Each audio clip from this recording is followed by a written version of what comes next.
Swans coach John Longmire says Kurt Tippett is thriving on the low-key lifestyle of being an AFL player in Sydney. The Premiers have finished their commitments for the year, and Longmire doubts they'll have to change too much next year to be back in the premiership mix.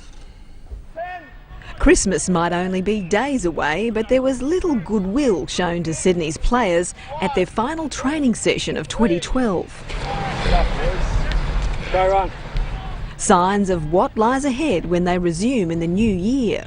I want to make sure they enjoy themselves over the Christmas break and relax a little bit, but more mentally than anything. They still need to do some work physically. They've all got their individual programs, and we expect to hit the ground running on the 7th of January. Some, though, are already flying. Young players like Lewis Jetta.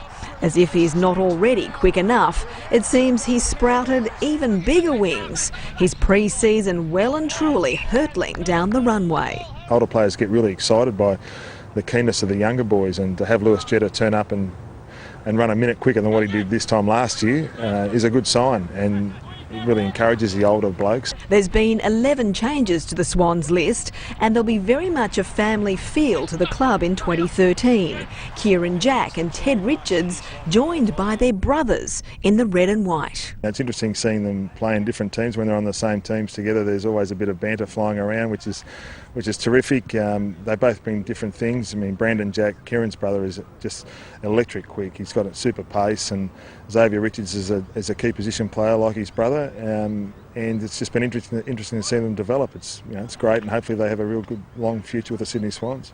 The club expecting a very different start to next season. This time they're on everyone's radar. As premiers, there's absolutely nowhere to hide, but the coach reckons there's no need to reinvent themselves either. We just need to keep getting better. It doesn't matter whether you won the premiership or not, you've got to keep improving, and that's our challenge, is to make sure we keep improving, whether it's from a coaching perspective or a playing perspective. Kurt Tippett continues to impress at his new club, the former Crow thriving on the lower public profile enjoyed by AFL players in his new city. He works really hard at his game, you can see that already. He's, whatever he does at 100% of capacity, and that's the impressive thing about him so far, and I'm sure that'll continue in January.